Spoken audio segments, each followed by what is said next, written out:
tough. Like, Jack Doherty gets arrested for narcotics. Like, that's so tough. Like, I used to flip markers. Now I'm getting arrested for that's so tough. Like, remember when everyone thought it felt like Christmas came early because Jack Doherty finally got arrested? Well, that moment didn't last long because he was back on the streets in just 24 hours. And instead of keeping quiet or taking even a second to think about his choices, he jumped right back into the same wild behavior that landed him in trouble to begin with. It's almost like he learned absolutely nothing. And if he keeps moving like this, he's headed straight back to a cell again, and next time he won't be walking out after just one day. Because let's talk about what he actually did.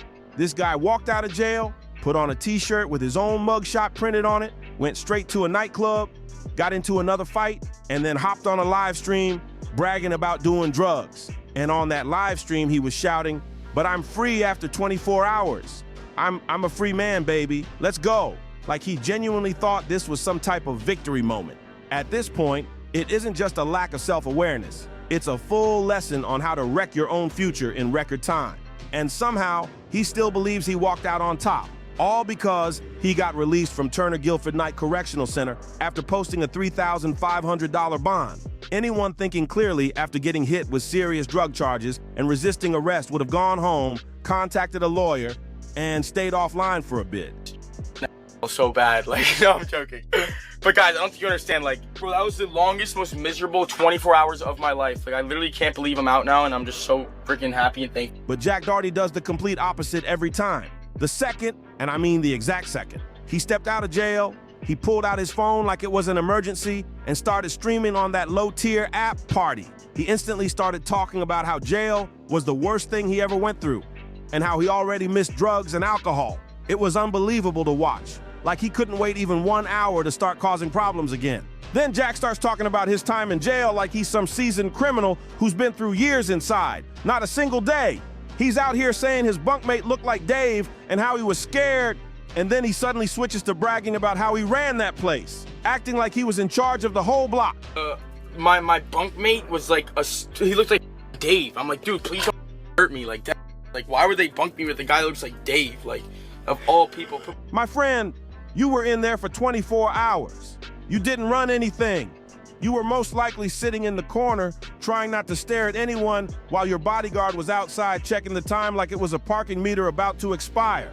And then Jack starts telling everyone about how they made him bend over and cough, saying it was uncomfortable. And he keeps repeating it like he's the only person who's ever gone through that. That's literally standard booking procedure for every single person who enters a jail. And the way he talks about it makes it sound like he went through some rare top secret ritual. He brings it up again and again like it's the most dramatic moment of his life, and he tries to turn it into some sort of emotional storyline for his viewers. Meanwhile, the truth is simple. He got arrested because he was carrying illegal drugs while blocking traffic like it was his personal driveway. It's wild how he tries to flip a basic process into a whole tragic event just to keep the attention on him. The strip search is honestly the smallest issue he's got going on. But here's where everything goes from wild to completely unbelievable. Instead of going home and staying quiet, Jack walks straight to the bail bonds office after getting released. Yo, we free, we in this. Everybody's free. We going out, we're going right back out, baby. Same thing, I'm getting arrested again. And immediately starts filming a gambling promo for Stake, the exact same gambling promo that played a part in getting him arrested in the first place. He's literally standing outside the bail bonds building, still basically smelling like jail, recording content for the same risky behavior that helped put him in handcuffs just hours earlier. You couldn't make this up if you tried. The level of zero self-awareness he operates with is almost shocking in itself. And to make it even more unbelievable, his friends are right there with him, cheering him on like he just won some championship game.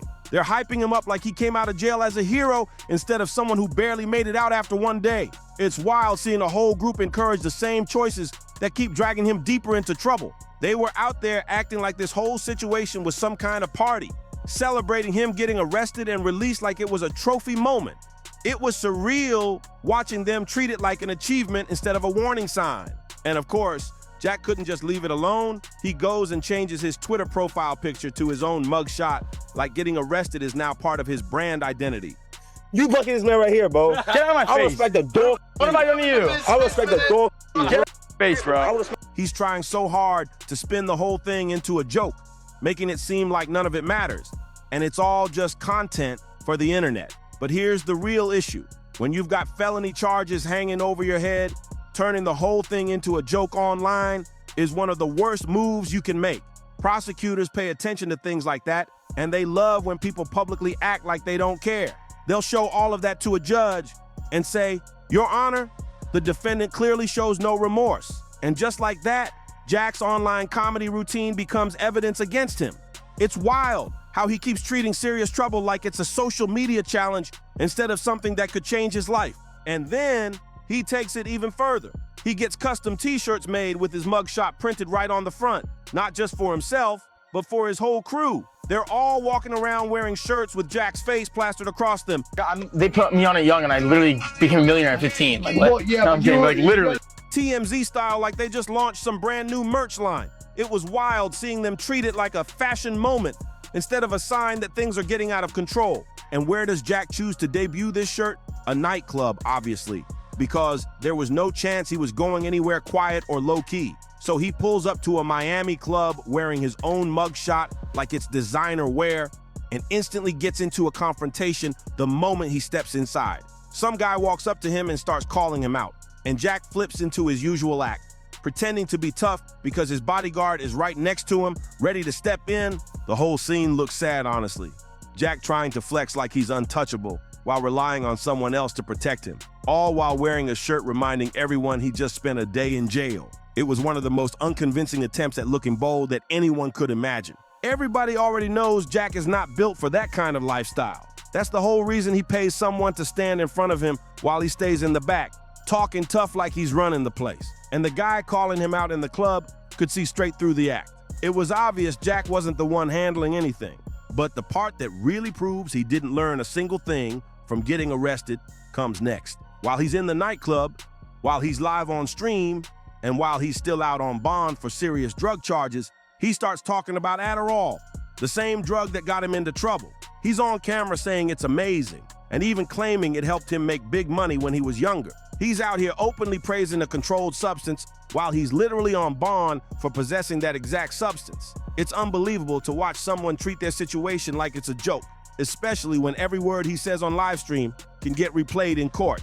It's like he's doing everything possible to make things worse for himself without even realizing it. Bro, that's not the flex he thinks it is. That's literally amphetamine misuse, plain and simple. And it's exactly what his ex-girlfriend had been warning everyone about for months. McKinley said he was burning through his prescription way too fast, not eating, acting unpredictable, and here he is, less than 24 hours after getting out of jail, admitting on stream that he hasn't slept in days. There's no way that's going to look good when he's standing in front of a judge. And what makes it even more unbelievable is how his friends just sit there and let all of this happen. Not one person is telling him to chill, to get off the live stream, to stop saying things that could be used against him. Instead, they're letting him keep digging himself deeper. One of his friends even says out loud that Jack was definitely struggling with this stuff when he was younger, and Jack just laughs it off like it's funny. Meanwhile, he's dealing with felony possession charges, and he's casually letting the whole internet hear him talk about misuse and lack of sleep like it's something to brag about. This is the type of moment where anyone with even a little common sense would stop talking, log off, and call a lawyer. But Jack doesn't connect the dots at all. He just keeps talking like nothing matters, not realizing he's giving everyone exactly what they need to use against him later. The internet's reaction to all this has been absolutely relentless. And honestly, it makes sense. People are calling him out for acting like he survived some extreme sentence when he was literally in county jail for one day. Others are pointing out how he's already back doing the same wild behavior that got him arrested in the first place. And plenty of people are just confused at how someone can make choices this reckless. Like seriously, how do you get arrested for illegal substances and then jump on a live stream talking about how much you love the exact same stuff that got you cuffed? It's unbelievable. And he keeps saying jail was the worst experience of his life and he never wants to go back, yet everything he's doing is basically guaranteeing he will. Because let's be real, he's probably breaking half the conditions of his bond already. He's admitting questionable behavior on stream, getting into club drama, and pushing gambling promos when that's part of what sparked his arrest in the first place. Watching him is like watching someone touch a hot stove, scream about how badly it burned, and then immediately slap their hand back on it again. Except this stove is the Florida criminal justice system, and the second burn is guaranteed to be way worse. And the moment that really shows where his mindset is, when they're leaving the bail bonds office and someone asks him how he's feeling, and he responds with, "We lit, man, we lit." Not something like, "I'm grateful to be out," or "I learned something." I'm nothing even close to that. Then he adds, "We need to go so I can take some more. Let's go. It's been 24 hours. That line says everything louder than any live stream ever could. He thinks this whole situation is a show.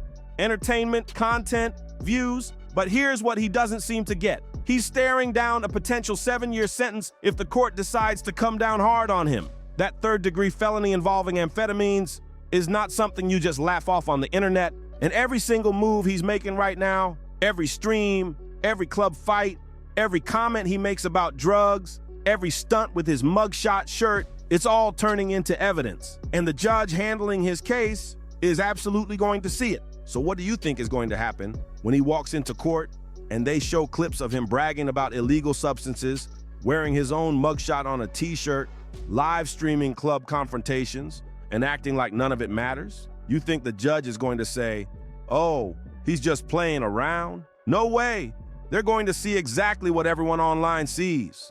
Someone acting like the rules don't apply to him. You'd think he'd learn something from cases like Vitali or Johnny Somali, but nope, it's the same storyline all over again. Some people just hit repeat on the worst choices possible. So now, there are only two ways this plays out. Either Jack keeps moving like this and ends up right back in jail, probably for way longer this time, or he gets unbelievably lucky, gets probation, and still doesn't learn a single lesson from any of this. But I want to know what you think. Drop your thoughts in the comments about what you believe is going to happen with Jack Doherty. And don't forget to like, share, and subscribe for more updates.